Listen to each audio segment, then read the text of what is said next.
Is the prodigal son upside down? Is the prodigal son upside down? This is a follow-up to the Do You Remember Sunday Sermon video. You should watch that one too. These go together. In it, I said, in that previous video, I said that preaching motivates, it persuades, but teaching equips.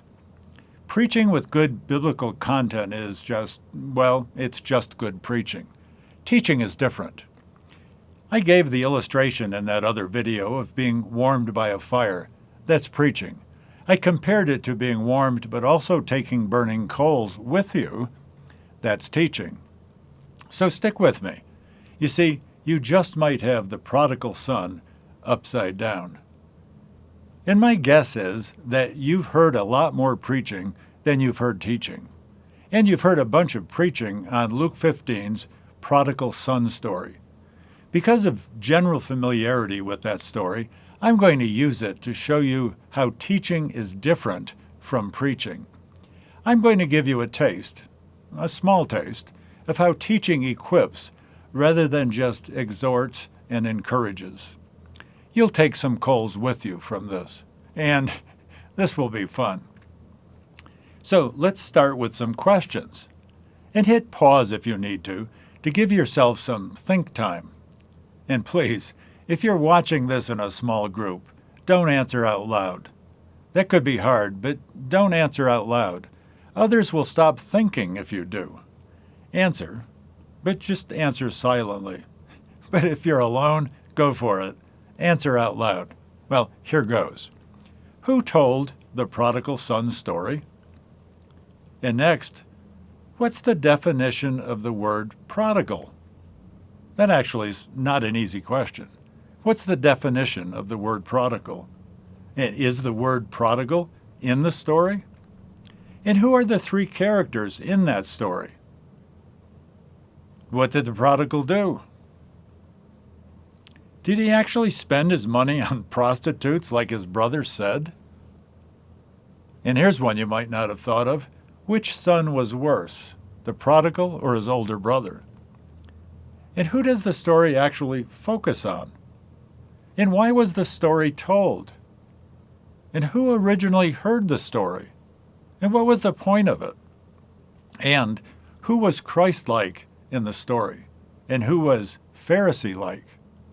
And here's one about teaching. And what coals can you take with you? What ones did you take with you when you heard it? Oh, and here's one last question. How did you do answering the questions? Well, you might not have done as good as you think you did. But I didn't ask those questions to see how much you know. Or I didn't do it to make you feel good or bad about your answers. My purpose in asking those questions was to get you to pull what you already know out of long-term memory into your short-term processing memory. Now I can work with you to rebuild some of that, tear some out, and build in some new. The prodigal isn't the only one in the story. His father and his older brother are in it too. The younger son got his fair share of the family wealth, and that was with his father's permission. He split for a far country, recklessly spent the money, and ended up slopping some hogs. And then starving, he came to his senses and went home. His father was thrilled and threw a party which really irritated his oldest son. You see, that's the story that Jesus told. Now, is a prodigal defined as one who runs away? You've probably thought that, but the answer is no. The definition of prodigal, the definition, is actually one who recklessly and wastefully spends his money. Wastefully, recklessly spends his money. Wait a minute. Is what I said true? Well, yes, it is. And interestingly, the word prodigal doesn't appear in Luke 15, but it does fit the story with the possibility and probability that the prodigal son wasted a bunch of money in sinful ways. But exactly how he spent it isn't stated. His older brother said the prodigal spent it on prostitutes. But how would he know? He hadn't talked to him. So, have you had the prodigal son, that story, somehow upside down in your thinking? You see, it's not focused on the prodigal any more than the other parables in Luke 15 are focused on the lost sheep or the lost coin. Sometimes, I have to admit, I get irritated. I really do, when someone excessively repeats a point. To me, it's like being nibbled to death by a duck. And I've even said in some of those situations, okay, I get it. Let's move on. Fortunately, I haven't said that to Jesus, repeating the same point 3 ways in Luke 15, as he emphatically drove home his point.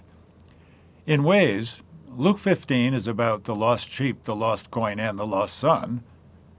It's about lost ones. Now think about this. The sheep, one who had left home and was lost.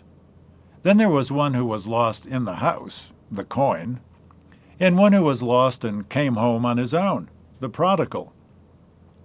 But you see, the lost sheep story is more about the shepherd who searched and searched, not so much about the sheep. The lost coin story is more about the woman who searched and searched her house, not so much about the coin. And the prodigal story is really about the comparison of the attitudes of the father and the older brother, and not so much about the actual prodigal son. Do you see how you might have had this story upside down? You see, it's really not focused on the prodigal. So what's the point? What's the point? What's the point of all 3 of these repetitive Luke 15 parables? Well, here's a strong hint from Luke 19:10. This is what Jesus said, why he had come. He said that he had come to seek and to save that which was lost. So now, let's go back to the context of the first few verses of Luke 15. This is what it says. Now, all the tax collectors and the sinners were coming near to him. That's near to Jesus. So all the sinners and tax collectors were coming near to him to listen to him. Both the Pharisees and the scribes, those were the religious leaders, they began to grumble, saying, "This man receives sinners and eats with them." So Jesus, told this parable. That was the first of the 3 parables in Luke 15.